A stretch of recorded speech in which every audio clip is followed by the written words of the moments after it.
All right, guys, I'm going to be real with you. The last few days have been rough. Okay?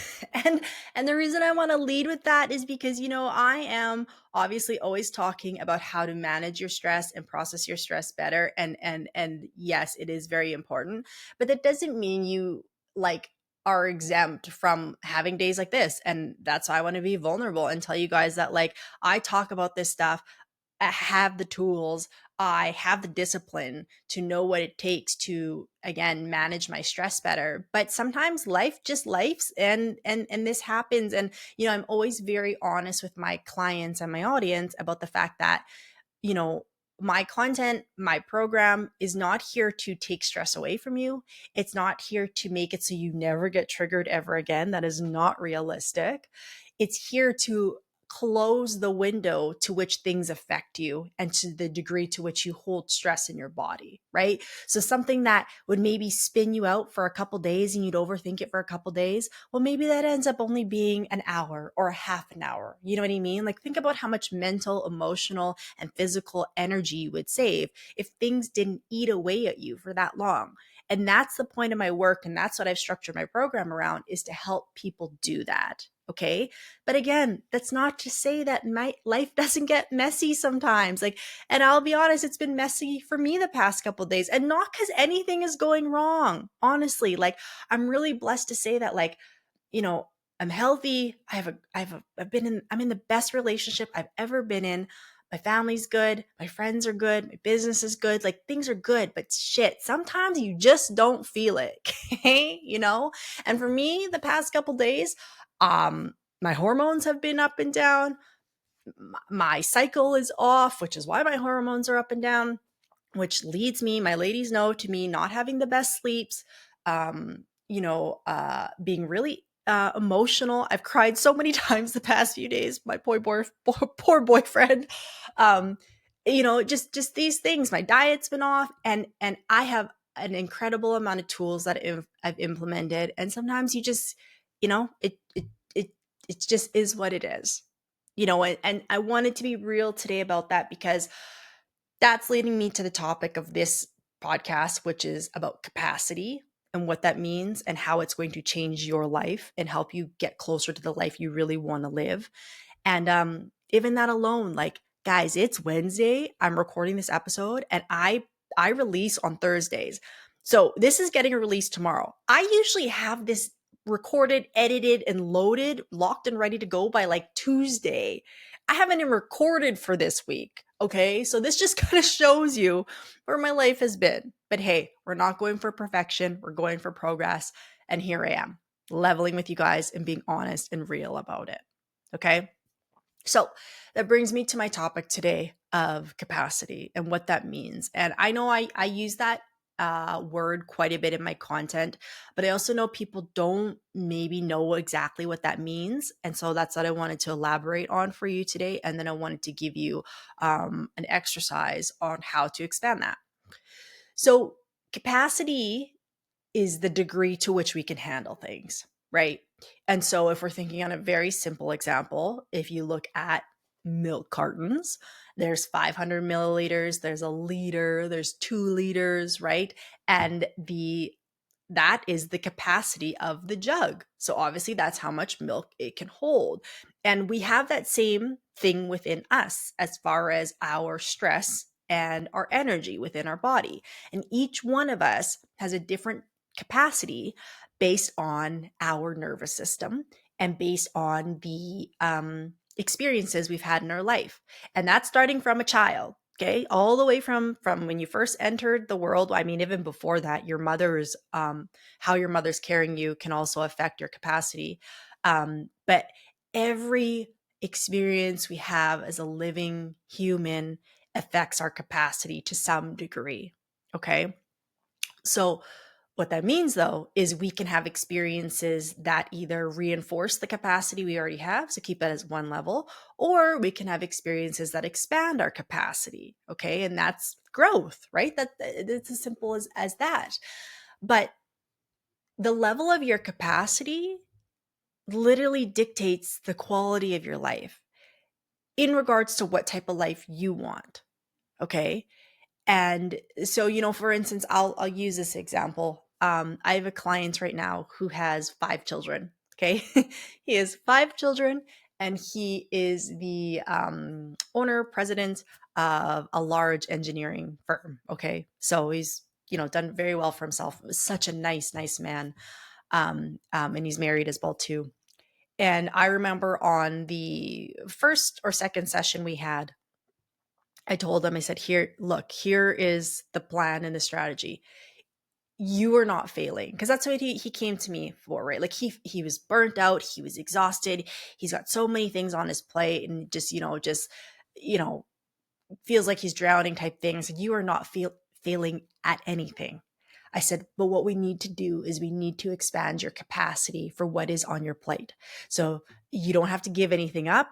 You don't have to, you don't have to like nothing's wrong with your situation in your life per se and all the things that have demands on you.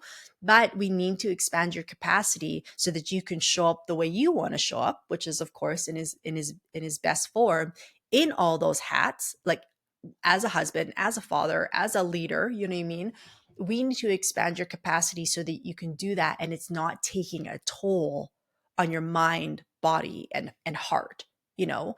And I said, so that's what we're going to work on. I said, and for the record, like I'm an expert at this. I do this all day. I help people. Of course, there's always room for me to grow, but like I help people and walk through this daily and get them great results. And I wouldn't even have the capacity to step into your life and walk in your shoes right now. And he was so sweet. He's like, oh, I really appreciate you saying that. He's like, because man, like things some days just feel so hard. And I'm like, yeah, I wouldn't, even with all the tools I have. Now, could I eventually grow into that? Of course. But like right now, even as the burnout and nervous system and capacity expert, could I step into your shoes right now and have the capacity to handle it? No. Could I do it and struggle? Probably. But like the reason I don't have the capacity is because I don't have the experiences that he has. I'm not married. I'm in a great relationship, but marriage is a different level.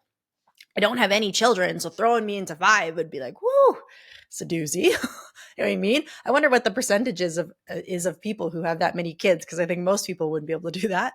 Um, and I don't know anything about being a president of a large engineering firm. I don't know anything about that. Do you know what I mean? I have skills in business, but I don't know about being that role. So like, yeah, I would be burnt out doing that too, right?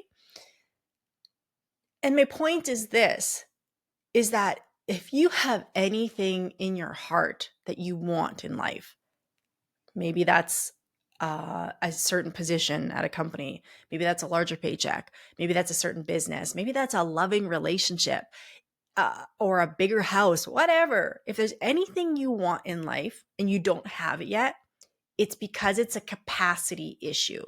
It's not because it's a skill set or a mindset issue.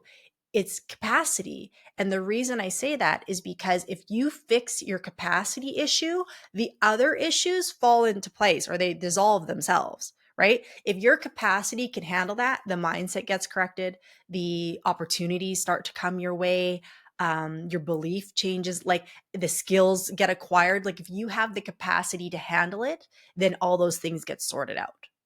Okay. And the good thing is we can expand our capacity. This is something you can do and you have control over, but it takes the right strategy. And it also takes you committing to wanting more for yourself, right? So how do we expand our capacity? How do we do that? Right. And the simplest way is you just have to start doing it. You have to start taking steps in the direction of whatever your goal is, right?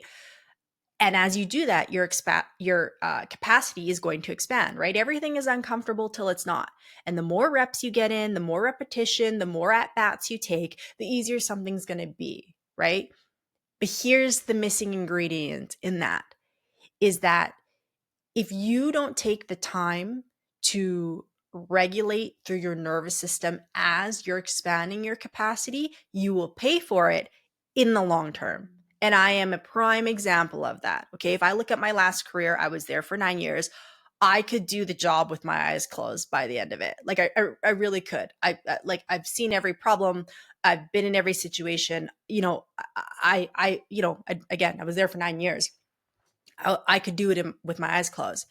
So I had built up the capacity to do the job through repetition and through action, of course. But I paid for it on the back end. My sleep was terrible. I maybe got 3 nights a week of a full night's sleep. I had digestion issues. I threw up all the time. I was irritable. I was snappy. I had brain fog. Like I was paying for it on the back end. And that's because I pushed my capacity without regulating my nervous system in the process to realize that it was safe for me to do this. Okay. And I know even that word safety is like confusing for people, but we're going to get into that as well too.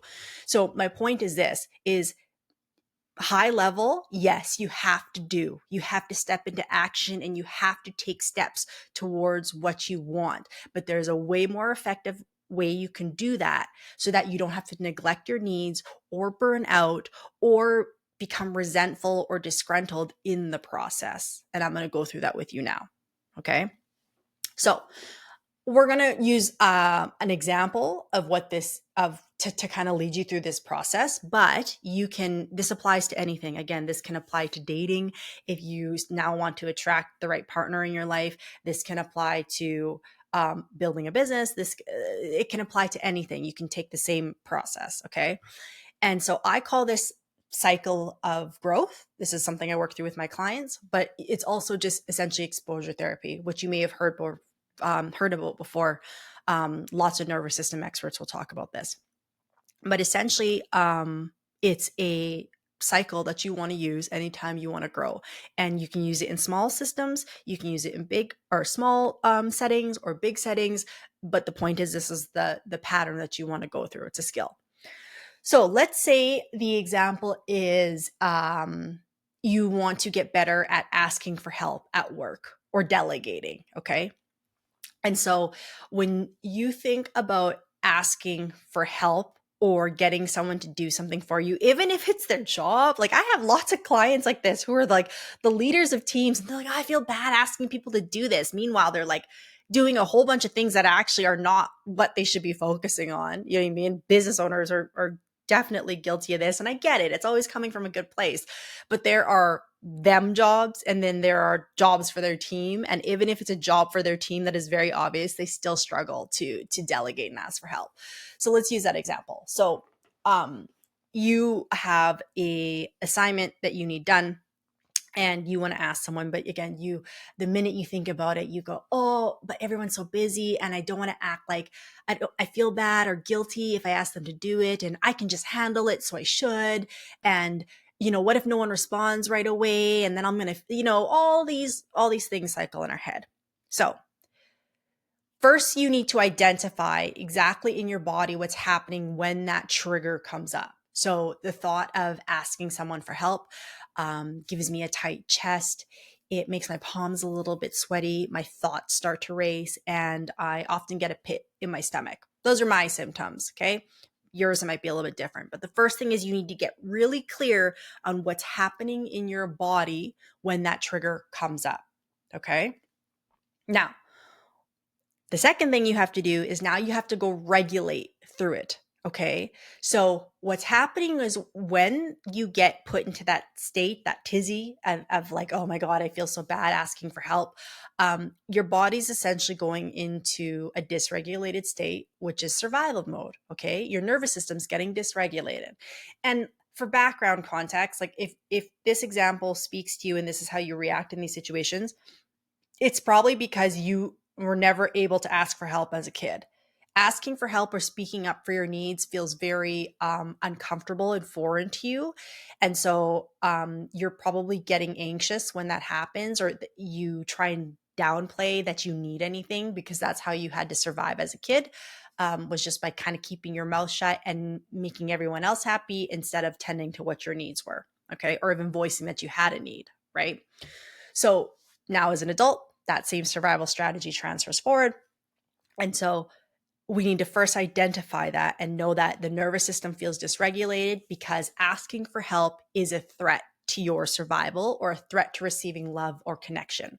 There's a fear of judgment. There's a fear of criticism, which the nervous system, it doesn't necessarily understand what those nuanced things are. It just understands that, hey, this makes me feel unsafe, quote unquote, even though it's not a real, like you're not actually in danger and a bear's not chasing you, but it's a emotional and psychological threat on your body. So when these tight chests and this pit in my stomach and these sweaty palms and these racing thoughts start to come up, I know my body's preparing for danger and it's in survival mode. Okay. So once I identify that, I need to regulate first. So before I go to ask for help, I'm going to take a moment to regulate. And what I'm doing is I'm telling my body, hey, you're okay. There's no bear chasing you. Nothing's coming down that's going to eat you or kill you or threaten your livelihood. You're okay. When I take that moment to regulate, I'm bringing my body now back into balance. And so it goes, okay, I'm actually like safe and I can be present. And then this is where the things in your body that help you grow, like your prefrontal cortex, which is the part of your brain that helps you critically think and problem solve and think big picture, they come back online. You can let your shoulders down. Your energy feels different. So the body goes, okay, I'm not actually in danger. So now I can go back to this balanced state. Okay. Once you've gone into this balanced state, this is when you're now going to actually do the thing that scared you when you first thought about it. Right. So now I'm going to go up to Sally and I'm going to say, hey, Sally, I actually really need this done by Friday. Could you please take this on? Okay. So now I'm going to actually go do the very thing that I'm scared of. Okay. But because I took the time to regulate first, I'm not now getting stuck in fight or flight or survival, burning a bunch of energy in the background out of fear of asking Sally to complete this project. Okay. Because I took the time to regulate first, I've now realigned my energy to not be wasting it and burning it in the background. So when I go to do this, my nervous system knows that it's actually not scary to ask Sally for help. Okay. Now, the first time you do this, I'm not saying that you're not going to feel anything at all, but it's going to take down the pressure and the tension in the body. Okay. You go ask Sally for help. And hopefully Sally's like, okay, cool. Maybe she's not. Again, we can't control that. But regardless, because you cued your body that you're safe, it's not going to have such a dramatic impact on you, whatever she says, because the body knows I'm not actually in danger. So whatever Sally says back to me, yes, no, indifferent, doesn't really mean as much because I know that I'm safe in this moment because my nervous system is regulated. If you go into that situation and you ask her and you didn't take the time to regulate first, it's going to feel like, oh, I'm such an idiot. How could I ask her that? Of course I shouldn't. Like all the doom and gloom is going to wash over you because again, your body thinks that it wasn't safe. So we go ask Sally. She says her answer, whatever the case is. 9 times out of 10, it's going to be an okay answer. And then when you come back, you might be a little bit dysregulated. But what you've done is, again, you've now had some exposure therapy where you stepped out and you asked for help. It wasn't so scary. So you got your rep in, like we talked about at the beginning, you got your rep in. And now what you're going to do is you're going to regulate one more time to, again, just get the body back into balance if it needs it. But what you've done is you've exposed your body to growth, right? To expanding your capacity in a way that's not killing you on the back end, like I talked about earlier, right? You've done it in a way where you haven't wasted all this energy and these resources. You've closed the extra tabs in the background that don't need to be open. And your body is still getting the exposure that it needs to be like, okay, so I asked for help and it was actually okay. I can do it again and I can do it again and I can do it again. And because you're using this cycle of growth and this exposure therapy and regulating every time you go through it, your ability to expand your capacity and asking for help and delegating is going to exponentially grow way faster because every time you're telling your body, hey, you're safe, hey, you're safe. And it's showing that these experiences are actually good for me to ask people for help, to let them know I actually need some support, to delegate. It's knowing that this is now a good thing for my body and therefore Now you have a new belief system of what asking for help and delegating actually is. Now you don't look at it as, oh, I'm weak and I should be able to do it on my own and this is a sign of weakness. Now you look at it as like, yeah, now I'm a great leader who's able to grow the business and grow the team and help empower people with these things that I'm asking them to do. See the difference, right? So the missing piece that everyone's always talking about is like, yes, you do have to step into action. Yes, you have to do these things, but if you regulate your nervous system in the process, man, is it going to make such a difference on your body and your longevity and your sustainability, right? I burnt out of in my last career because I wasn't regulating in the process. Yes, I expanded my capacity, but not in a sustainable way, right? This is how you do it in a way where it's sustainable and that you can actually grow with the job, with the position, with whatever your dream is, with the relationship in a way that feels healthy and secure and sustainable. Okay. I'll use another example of like I'll use my relationship as an example. You know, I started this call by saying I'm in one of the healthiest relationships I've ever, not one of the healthy. It is the healthiest relationship I've ever been in, and he is incredible. And again, I wouldn't have had the capacity before to be in a relationship like this because so for me, if anyone knows anything about attachment styles, I have more anxious tendencies. Okay. So that means when anything kind of gets worked up, I get really anxious. And at the core of it is I have an abandonment wound, right? I'm scared someone's going to abandon me. And so what has happened over the years in my relationships is I have always abandoned myself and always tried to be the best girlfriend or whatever the case is for everybody else, but completely neglect myself in the process. Okay. And what would happen is I would never speak up for my needs. When something bothered me, when I needed some support, I would never ask for it because as a child, that wasn't something I was really taught to do or thought was safe to do. I never really voiced what I needed. We were always kind of taught to work hard and just show up, make things happen, which I'm very grateful for that as well too. But speaking up my needs wasn't something that was a part of my survival strategy. So as an adult in my relationships, I did the same thing. I would never speak up my needs.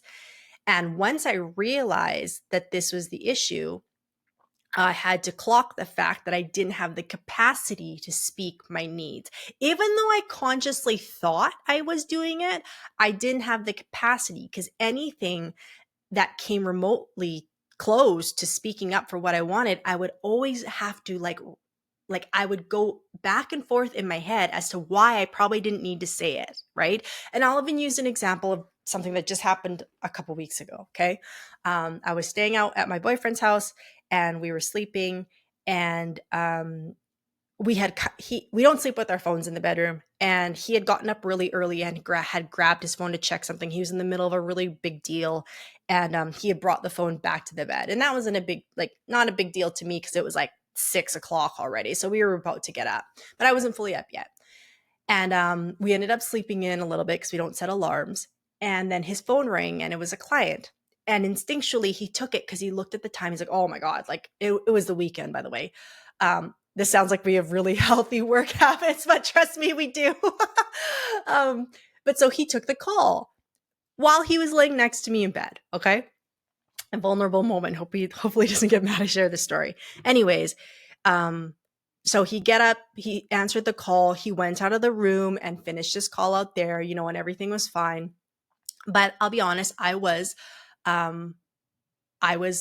uncomfortable with the fact that happened. I felt really disrupted.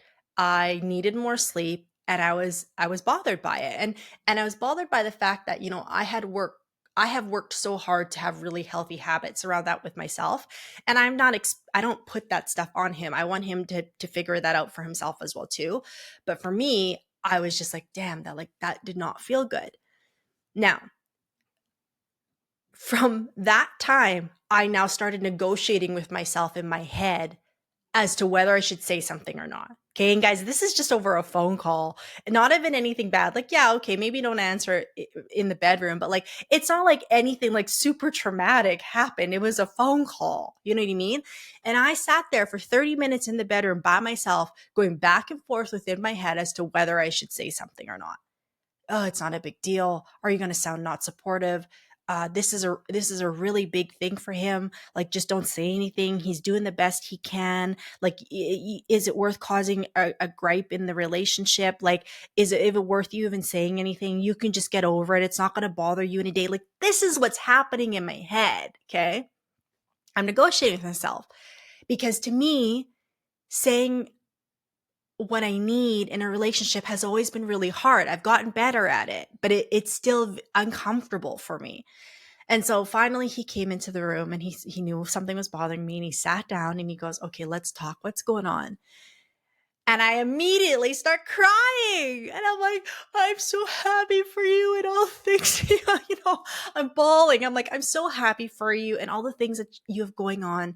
I said, "But, when you took that call this morning, it really disrupted my sleep and kind of startled me and it didn't make me feel good, and so I just explained it and I said, I've worked really hard to like have good boundaries for myself around my business and my sleep and all these things. And so, it was really triggering for me to take that call." And immediately he was like, "I'm so glad you told me. I'm so sorry. You're absolutely right. I should have just let it ring. And then I could have called her back when I got out of the room." And he's like, "I'm so happy you brought this up. I'll make sure it never happens again." And he was so gracious and so loving. And I'm still there like, "Okay, like, thank you." Like crying, guys, like ugly crying. And I was able to say to him though, like, my tears are not because of you and because you really upset me. My tears are coming from the fact that my nervous system is still adjusting to speaking up for myself. It's a capacity issue. It's not a skill issue. It's not that I don't know how to say those words. I can do it in a business setting, no problem. But a personal relationship, speaking up for myself, that is still slightly dysregulating to me. So I cried. And by the way, guys, crying is just a response for your nervous system to regulate. It doesn't mean anything bad. Like, if you're crying, it's for a reason. And in that case, I wanted to make sure I communicated with him that I'm not crying because I'm that upset by what he did or that there's an issue with our relationship. I'm crying because it's still very uncomfortable for me to speak my needs. However, every time I do that, I am now telling my nervous system, "Hey, you can do it and it's safe." Because what did I do after? I regulated. I went for a walk. I got out in the sun and everything was fine. It didn't eat up my capacity. And I'm so happy I did that because, again, it's getting my reps in of building my capacity in a relationship.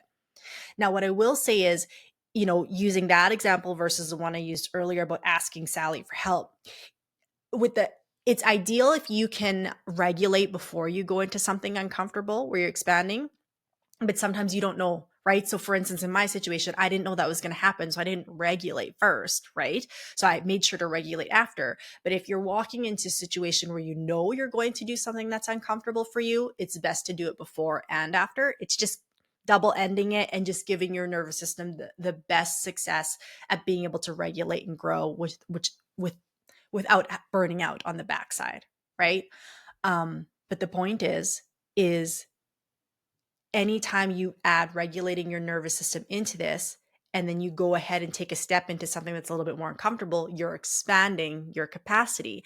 And then this is when things start to shift and change. And again, like for me, I don't think I would be able to have him as a partner now if I hadn't already been taking steps into getting better at this. Like this example, guys, a year ago, I probably would have never gotten out of the negotiation phase with myself in my head. I would have kept it in. I wouldn't have said anything and I would have went on to something else and I would have somewhat resented him after the fact or whatever. I wouldn't have done it. But now the reason I think I can have, I've attracted him into my life in this relationship is because I built up the capacity to have these skills and be more secure with him. Right. And it's the same with anything else. Like, I have one client I can think of specifically who, finances have kind of always been a thing in the case that she had this one client that was a part-time but full-time, like she wasn't on so she does contract work. Okay. So the way her business is built is she's taking on contracts here and there. And she had this one client that she had taken on year over year. So they were just like, she's almost like an employee of theirs. And she didn't love the work, and they weren't a client that was really in alignment with her, but they were paying a large part of her bills. And I get it.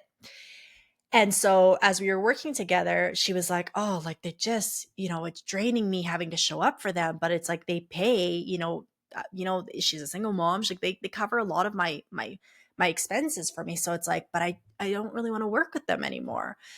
And so, as we went through this process of expanding her nervous system and her capacity, we got her to a point where she not only was able to say goodbye to them, because again, you got to say goodbye to the things that you don't want to make room for the things that you do.